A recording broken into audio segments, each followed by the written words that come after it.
무슨 일이든 맡겨주면 최선을 다하는 사람이요. 실력이 중요한 게 아니라 그 일에 최선을 다하는 사람.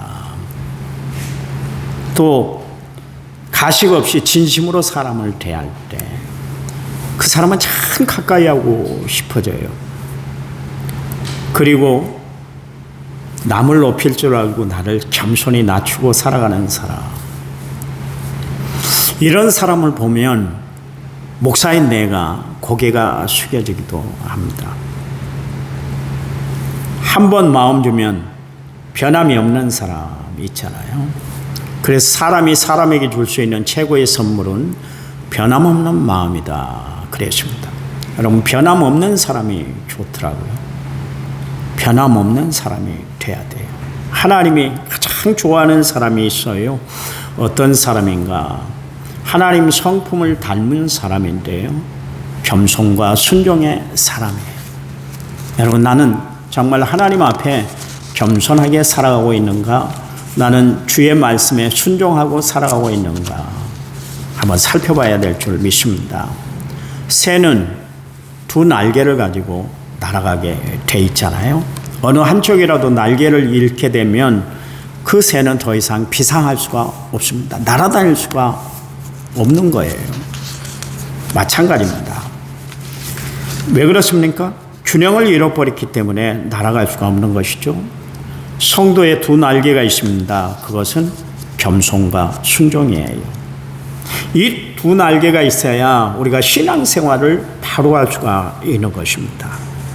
만약 하나라도 없다 할 것 같으면 그는 비상하는 신앙생활을, 날아가는 신앙생활을 할 수가 없게 되는 것이죠. 그런데 사실 겸손과 순종은 인간의 성품이 아니에요. 하나님의 성품입니다. 예수님이 오늘 본문 말씀에서 뭐라고 그랬냐면 나는 마음이 온유하고 겸손하다 그랬습니다. 그래서 나의 명예를 메고 나에게 배우라, 내게 배우라 그랬습니다. 우리가 겸손하려면 예수님을 통해서 우리가 배워야 된다, 그런 이야기예요. 하나님의 겸손한 성품을 우리에게 보여주시기 위해서 하나님께서 친히 예수님을 이 땅에 보내주셨어요. 그분을 통해서 겸손한 삶은 이렇게 살아가는 거야. 겸손의 영성은 이렇게 갖춰져야 겸손하다고 이야기할 수 있는 거야. 그것을 보여주시기 위해서 예수님을 이 땅에 보내주셨어요. 보세요.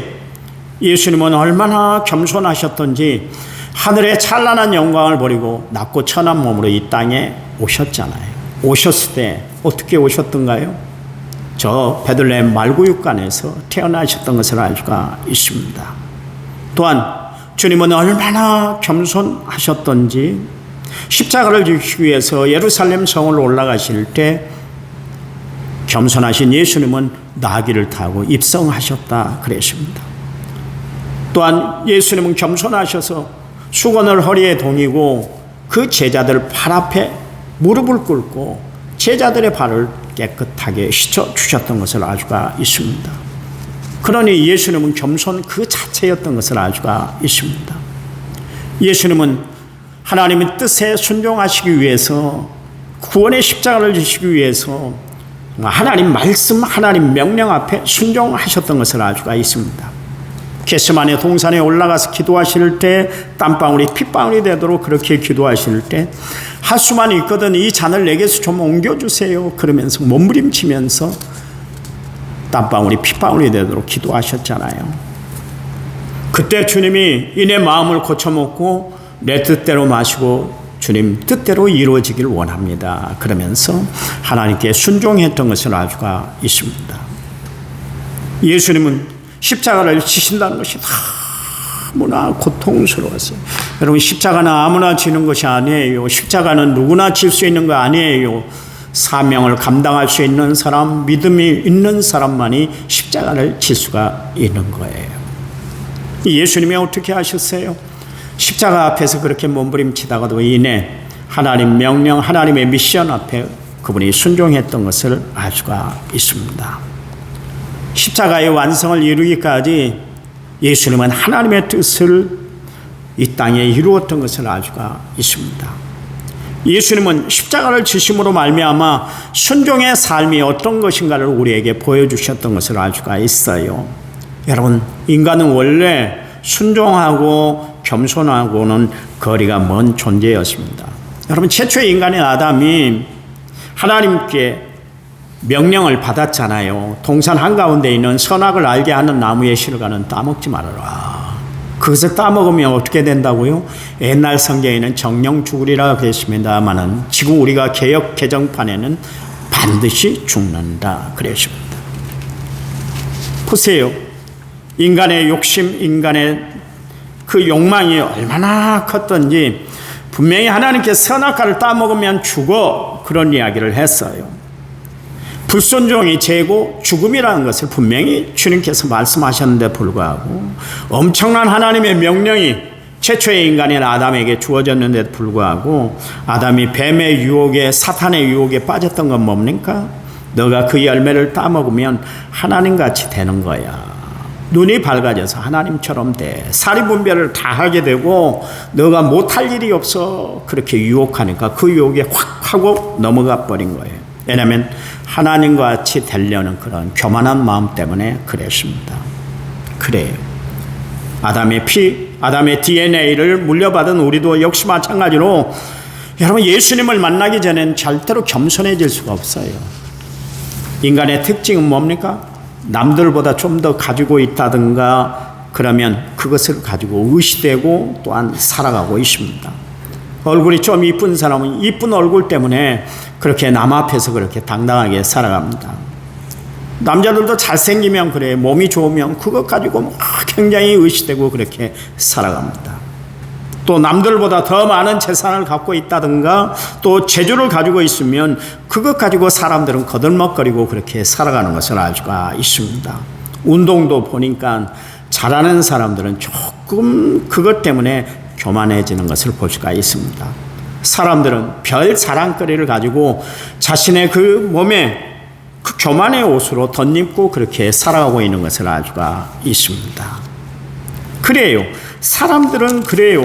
어떻게 해서든지 조금만 더 남들보다 가지고 있다 할 것 같으면 좀 더 내가 잘났다 그러면 그것 가지고 의시되고 교만기를 부리고 살아가는 것이 인간입니다. 한 번은 예수님이 제자들을 데리고 감람산으로 올라가시는데 오늘 밤에 너희가 나를 다 버릴 것이야 그랬습니다. 그랬더니 베드로가 그런 이야기를 했습니다. 주님, 저는 버리질 않을 거예요. 나는 결코 버리질 않을 거예요. 베드로가 나서 그런 이야기를 했습니다. 여러분, 다른 분도 아니시잖아요. 예수님, 우리 마음을 꿰뚫어 보시고 다 아시는 10년까지 다 살피시는 내 생각까지 심지어 내가 말로 표현하지 못한 입속에 머물고 있는 그 말까지도 다 아시는 하나님이신데 그 예수님이신데 예수님이 그렇게 이야기를 하면 그래, 맞아. 나는 넘어지기 좋은 사람이지 내가 예수님 앞에 몇 차례 그렇게 잘났다고 내가 이야기하다가 내가 수도 없이 넘어졌지. 이번에도 내가 넘어지질 않을 거야. 그러면 얼마나 좋았겠어요. 여러분, 3년간 예수님이 제자들을 데리고 다니면서 그들의 생리를 몰랐겠습니까? 그들의 성품을 몰랐겠어요? 그들의 기질을 몰랐겠어요? 다 아시는 분이 그 이야기를 하면 좀 더 겸손하게 자기를 낮춰야 될 거 아니겠어요? 그래요, 주님, 우리는 연약한 존재예요. 우리가 주님을 부인하지 않도록 우리를 붙잡아 주세요. 우리를 위해서 기도해 주세요. 그러면 얼마나 좋았겠어요. 근데 베드로는 그러지를 못했어요. 왜요? 그 마음속에 교만기가 있었기 때문에 어떻게 해서든 자기를 나타내고 싶어서 예수님께 그런 이야기를 했어요. 다 버릴지라도 나는 버리지 않을 거예요. 그랬어요. 그러다가 어떻게 됐습니까? 결국 자신의 체면도 다 깎이게 됐고 예수님의 권위도 다 무너뜨렸던 것을 알 수가 있습니다. 베드로의 마음이 예수님을 3년 동안 따라다녔음에도 불구하고 그 교만기가 씻어지질 않았다 그런 이야기입니다. 예수님이 한 번은 베드로를 붙들고 또 한 번 이야기합니다. 내가 진실로 진실로 내게 이르노니 오늘 밤 닭이 울기 전에 내가 나를 3번 부인할 거야 그랬어요. 그랬더니 베드로가 또 한 번 호기를 부립니다. 내가 주와 함께 죽을지언정 결코 주님을 죽음의 자리로 저가 내몰지 않을 거예요. 그러면서 이야기를 했습니다. 그리고 나서 예수님이 제자들을 데리고 겟세마네 동산에 올라가셔서 그들에게 부탁을 하셨잖아요. 나를 위해서 좀 기도해줘 그랬습니다. 그리고 예수님은 얼굴을 땅에 대고 땀방울이 핏방울이 되도록 간절히 기도하셨잖아요. 그리고 잠자던 제자들에게 찾아와서 일어나 가자 그렇게 이야기를 했습니다. 왜냐하면 나를 파는 자가 가까이 왔기 때문에 가자 그런 이야기를 했습니다. 그리고 예수님을 체포하는 무리들이 그렇게 몰려왔어요. 유다를 앞장 세워서 그 많은 무리들이 예수님을 붙잡기 위해서 겟세마네 동산에 쳐들어왔습니다. 그때도 역시 마찬가지로 베드로가 대제사장의 종이었던 말고의 길을 칼을 들고 잘라버렸잖아요. 그때 예수님이 말고의 길을 다시 봉합해 주시면서 그런 이야기를 했어요. 베드로에게 뭐라고 그랬냐면 칼을 가지는 자는 칼로 망한다 그랬습니다. 그러면서 내가 지금 하나님께 구하면 12영이나 더 되는 그 천사들을 동원할 수 있어. 너 제발 좀 나서지 마. 그런 이야기를 했어요. 너 칼로 나를 지킬 수 있다고 생각하니 그것은 어리석은 마음이야. 교만한 마음이야. 제발 이제는 좀 겸손해져 봐. 그 말씀이 그 안에 들어있는 거예요. 여러분 베드로의 마음이 산산조각이 난 사건이 있었는데 그건 뭡니까? 예수님의 말씀대로 그가 예수님을 3번 부인하고 말았잖아요. 그때 베드로가 비로소 나는 연약한 존재구나 그것을 깨달았어요. 자신은 무능한 존재라는 것을 알게 되었다 그런 이야기예요. 여러분 세상을 살아가는데 큰소리치며 살아가는 사람들이 있어요. 여러분 큰소리친다고 그게 내가 지켜지는 것이 아니에요. 교회 안에서도 큰소리 치는 사람들이 있어요. 여러분 큰소리가 나를 지켜지는 것이 아니라 하나님이 나를 지켜주셔야 되는 줄 믿으시기 바랍니다. 그때 베드로가 자신의 결심만으로는 결코 자신을 지켜낼 수가 없다는 것을 깨달은 거예요. 그래서 베드로전서 5장 5절과 6절 말씀에 서로 겸손으로 허리를 동이라 하나님은 교만한 자를 대적하시되 겸손한 자에게는 은혜를 주시느니라. 그러므로 하나님의 능하신 손 아래서 겸손하라. 때가 되면 너희를 높일 것이다. 그랬습니다. 이게 베드로가 한 이야기. 베드로가 자기가 경험했잖아요. 교만을 떨다가 잘난 척하다가 결국 자신의 의지도 자기의 말도 자기의 마음도 지키질 못했다는 것을 알게 됐던 것이죠. 그래서 여러분 겸손하시기 바랍니다. 주님이 높여질 때까지 우리는 겸손해야 됩니다. 그렇게 이야기를 하고 있습니다. 여러분 잘 나갈 때 조심하시기 바랍니다. 다른 차면 기울게 되어 있는 거예요. 언제든 잘 되는 거 아니에요. 언제나 잘 나가는 거 아닙니다. 잘 나갈 때 더 무릎 꿇고 더 겸손하고 힘들고 어려울 때 더 하나님을 찾고 살아가는 겸손한 성도들이 되시기를 간절한 마음으로 부탁을 드립니다. 우리는 겸손한 주님을 만나기 전에는 내 자신에 대해서 바로 알지 못하고 살아갈 수가 있어요. 그런데 겸손한 주님을 만날 때 그때서야 비로소 내 자아가 다 깨지고 내가 붙들 수 있는 분은 나를 책임져 줄 수 있는 분은 오직 예수님밖에 없다는 것을 우리가 알 수가 있습니다. 그때 내 신앙이 바로 서는 거예요. 여러분 누구든지 예수님 십자가 앞에 무릎 꿇지 않은 사람 얼마든지 겸손에 빠질 수가 있습니다. 바울 봐보세요. 바울은 자신이 가지고 있는 그 출신 성분, 학력 그리고 종교적인 배경 참으로 교만의 근거가 다 되었던 사람이었어요. 세상에 자기밖에 없는 줄 알고 그렇게 살았던 사람이 바울이었습니다. 바울이 그런 이야기를 합니다. 빌립보서 3장 5절 6절 말씀에 나는 8일 만에 할례를 받았고 이스라엘 족속이요 베냐민 지파요 히브리인 중에 히브리인이요 율법으로는 바리새인이요 열심으로는 교회를 박해하고 율법의 의로는 흠이 없는 사람이다 그랬습니다. 어디 하나 살펴봐도 흠이 없는 사람, 완벽한 사람이 바울이었습니다. 그런데 바울이 그 당시에 로마의 시민권을 갖고 있었고 가말리엘 밑에서 그렇게 공부를 했던 사람이었습니다. 참으로 교만을 떨만한 그런 모든 조건을 갖추고 있던 사람이 바울이었는데, 엘리트 중에 엘리트요, 뛰어난 사람 중에 정말 뛰어난 사람이 바울이었는데, 그런 그가 다메섹 도상에서 부활하신 예수님을 만나 그 순간 완전히 다 깨져버렸잖아요. 그가 예수님을 만난 그 기쁨에 정말 나가서 사람들에게 전도를 했어요. 그랬더니 사람들의 시선이 곱질 않았어요. 그리고 수군거리는 얘기가 언제적 바울인데 저러냐 그러면서 사람들이 믿질 않았어요. 또 어떤 꿍꿍이 속을 알 수가 없어. 저 사람 예수 믿는다 그렇게 이야기를 하고 예수 믿는 사람들을 잡아서 대제사장에게 그렇게 넘겨주려고 저렇게 작전을 피운 것 아닌가, 그런 이야기를 했습니다. 그때에 베드로가 이야기를 합니다. 당신의 고향에 가서 좀 몇 년 동안 치과에 있으시기 바랍니다. 좀 거기 가서 좀 있으시기 바랍니다. 그렇게 권면을 했어요. 그래서 바울이 그의 고향의 어떤 길리기아 다소에 가서 3년 동안 치과를 했습니다.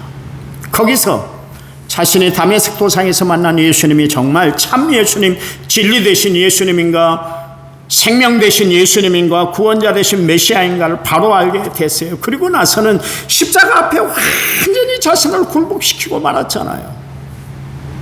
예수님이 어떤 분이라는 것을 알 때에 바울은 겸손한 하나님의 사람이 되었다, 그런 이야기입니다. 누구든 예수를 만나기 전에는 다 교만에 푹 빠져 살아갈 수밖에 없습니다. 여러분, 내가 아직도 마음속에 어떤 교만기를 가지고 있다면 여러분 십자가 앞에 더 나가시기 바랍니다. 예수님을 만나셔야 되는 거예요. 그래야 되는 거예요. 보세요. 바울 자신을 십자가 앞에 완전히 굴복시켰더니 그가 그런 고백을 하잖아요. 내 자랑은 오직 십자가만 자랑할 것이다. 나는 예수를 아는 고상한 지식만 가지고 살 것이다. 그렇게 이야기를 했습니다. 세상 것은 다 초게만 또 지푸라기만 또 못하게 여기고 분토 똥만 치로 그렇게 여기겠다 그랬습니다. 그리고 자신을 십자가에 못 박아 버렸다. 그리고 날마다 나는 죽노라 그렇게 이야기를 했습니다. 그의 결심 봐보세요. 완전히 교만기가 다 벗어진 바울이 이런 이야기를 했습니다. 빌립보 3장 12절 14절 말씀에 네가 이미 얻었다함도 아니고 온전히 이루었다함도 아니라 오직 내가 그리스도 예수께 잡힌 바 된 그것을 잡으려고 달려가노라. 형제라더라, 나는 아직 내가 잡은 줄로 여기지 아니하고 오직 뒤에 있는 것을 잊어버리고 앞에 있는 것을 잡으려고 표대를 향하여 그리스도 예수 안에서 하나님이 위에서 부르신 부름의 상을 위하여 달려간다 그랬습니다. 얼마나 겸손해졌어요. 얼마나 나의 나된 것 다 하나님의 은혜다. 완전히 겸손해졌어요. 하나님은 어떤 사람을 가까이 하고 하나님은 어떤 사람을 손잡아 주시는가? 겸손한 사람이에요. 우리 남은 성결교회 성도들은 겸손하시기 바랍니다. 돈이 있다는 것 때문에 교만하지 마세요. 자식들이 잘 된다는 것 때문에 교만하지 마세요. 내가 건강하다는 것 때문에 교만하지 마세요. 다 하나님의 은혜로 살아가고 있다는 것을 알아 하나님 앞에 더 많이 무릎 꿇고 겸손히 살아가는 믿음의 성도들이 되시기를 간절한 마음으로 부탁을 드립니다. 겸손은 어떤 사람들에게 주어지는 거예요? 예수님을 만나고 말씀을 통해서 하나님이 만나는 사람들에게 하나님이 우리에게 주시는 영성이에요. 여러분, 영성은 기도만 잘하는 것이 영성이 아니라 예수님의 성품을 내 성품으로 받아들이고 내 삶의 인격의 예수님 성품이 내 인격이 돼서 살아가는 사람, 그 사람이 바로 예수 잘 믿는 사람이요. 여러분, 예수 잘 믿는 사람은 어떤 사람이요? 예수를 잘 믿는데도 불구하고 아나무인격으로 살아가는 사람은 절대로 예수 잘 믿는 사람 아니요. 여러분, 예수 잘 믿는 사람은 나만 행복을 누리고 나만 축복을 누리고 나만 재력을 누리고 살아가는 사람이 아니요. 있으면 남을 주는 거예요. 있으면 내가 새벽 예배 때도 말씀드렸잖아요. 형제들 중에 어렵게 사는 식구들이 있으면 도와주세요. 도와주세요. 예수 믿는 사람들이 욕심 부리니까 다 부리고 살아. 아니요. 그거는 겸손한 사람이 아니요. 하나님의 참 사람이 아니요. 진짜 하나님의 사람은 어떤 사람인가? 이웃을 둘러볼 줄 아는 사람, 주위를 둘러볼 줄 아는 사람, 나만 잘 되라고 축복을 받고 살아가는 사람이 아니라 더불어 다 축복을 누리도록 힘쓰고 예쓰는 사람이 진정 예수 믿는 사람인 줄 믿으시기 바랍니다. 베풀고 사세요. 베풀고. 예수님 봐보세요. 얼마나 겸손하셨던지 다 베풀어 주셨잖아요. 심지어 자신의 생명까지도 저 골고다 언덕 십자가 위에서 우리를 위해서 다 베풀어 주셨잖아요. 물과 피를 다 쏟아 주셨잖아요. 그 예수님만이 겸손할 수 있어요. 우리는 그렇지 않잖아요. 하나를 지면 두 개를 가지려고 해요. 두 개를 가지면 네 개를 가지려고 해요. 늘 그런 욕심으로만 만족되지 않은 현재에 늘 불만만 품고 살아요. 여러분, 예수 믿는 사람 어떻게 살아가야 할 것인가? 바울이 우리에게 이야기하는데 나는 일체의 비결을 배웠습니다. 내게 능력 주신 자 안에서 나는 모든 것을 알 수 있어요. 어떤 사람이 그런 고백을 해요? 겸손한 사람. 세상을 향해 모든 것을 다 나누어 줬던 바울의 삶을 우리는 본받을 필요가 있어요. 왜 바울이라고 욕심이 없었겠어요? 왜 바울이라고 가지고 싶은 것이 없었겠어요? 그런데 주를 위해서 다 줬잖아요. 주를 위해서 다 내려놨잖아요. 여러분, 예수 믿는 사람들은 내려놓을 줄 아는 사람, 좀 더 낮아지는 자리에 있는 사람들이 예수 믿는 사람들이 알 줄 믿습니다. 여러분, 찬송가 534장에 보면 주님 찾아오셨네 이런 찬송이 있습니다. 2절 후반부에 보니까 헛된 교만 버리고 우리 구주 모시어 영원 복락 누리세 모시어 드리세. 3절 겸손한 자 찾도다 모시어 드리세. 하늘에서 부르네 모시어 드리세. 좋은 자리 드리고 주실 은혜 구하세. 하늘나라 세우세 모시어 드리세 그랬습니다. 여기 찬송가 534장 작사가는 하나님이 찾는 사람은 어떤 사람인가? 겸손한 사람이라고 이야기를 하고 있습니다. 여러분, 겸손한 사람은 어떤 사람이요? 하나님의 영성을 가지고 살아가는 사람이에요. 이런 사람들을 하나님 나라를 세우는 일에 하나님이 거룩한 일꾼으로 사용하세요. 여러분, 그래요. 오늘 겸손한 우리 남은 성벽교회 성도들이 다 되시기 바랍니다. 그래요. 이 세상에 모든 건 다 변합니다. 변하지 않는 것이 어디 있습니까? 아까 안민혁 집사님 어머님이 모친이 저를 보시더니 젊네요 그러시더라고요. 아, 기분은 좋대요. 젊다고 해서. 그래서 내가 안민혁 집사보다 나이가 조금 더 많습니다. 내가 그런 이야기를 했는데요. 나도 이렇게 머리 가운데 빠질 줄 누가 알았겠어요.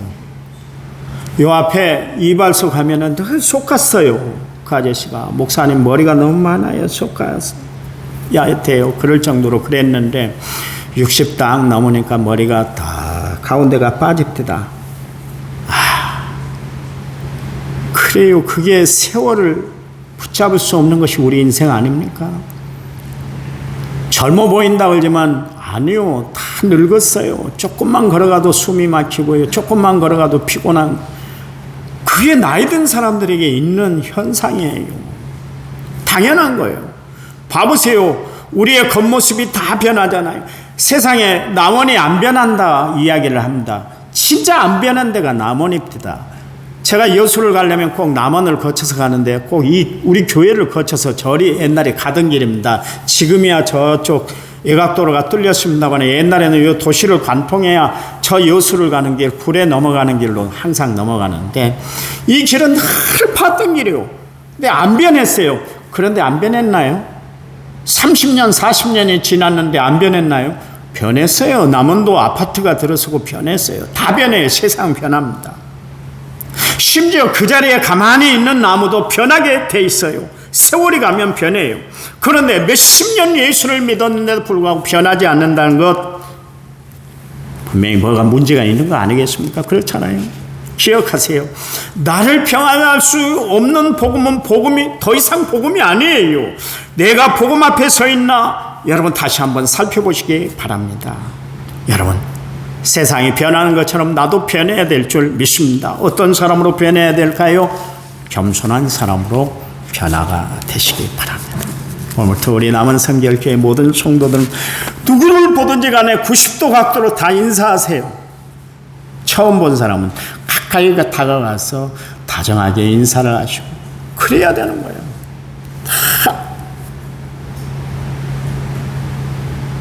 옆에 분 손잡고 인사하는데 우리 겸손하십시다. 한번 인사하시기 바랍니다.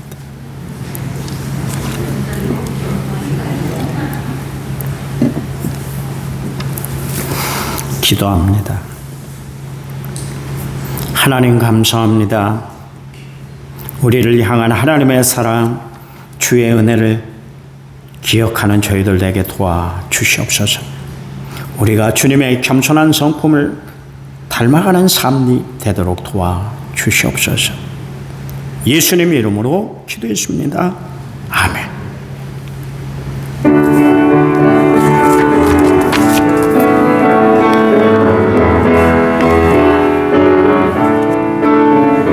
나의 힘이 되신 여호와여, 내가 주님을 사랑합니다.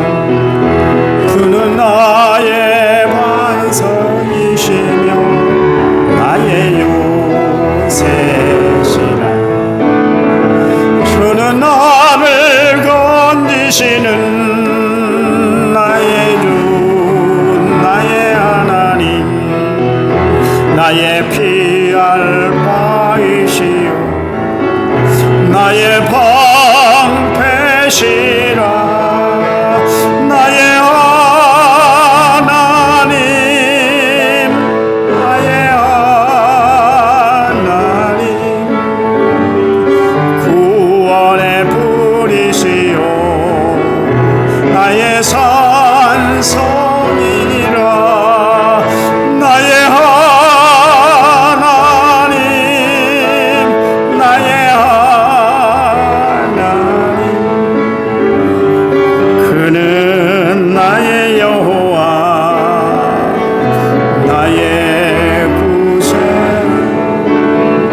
나의 생명이신 여호와여, 내가 주님을 사랑합니다. 주는 나의 사랑이시며 나의 지시라. 주는 나를 이끄시어 주의 길 인도하시며 나의 생의 목자 되시니 내가 따르리라. 나의 하나님, 나의 하나님, 생명의 면류관으로 내게 씌우소서. 나의 하나님, 나의 하나님, 그는 나의 여호와, 나의 구세. 이제는 길이요 진리요 생명 되신 우리 주 예수 그리스도의 은혜와 하나님 아버지의 지극하신 사랑과 성령님 위로교통의 충만한 역사가 오늘 말씀을 받은 모든 성도들 위해 이제부터 영원토록 함께 하시기를 간절히 축원하옵나이다. 아멘.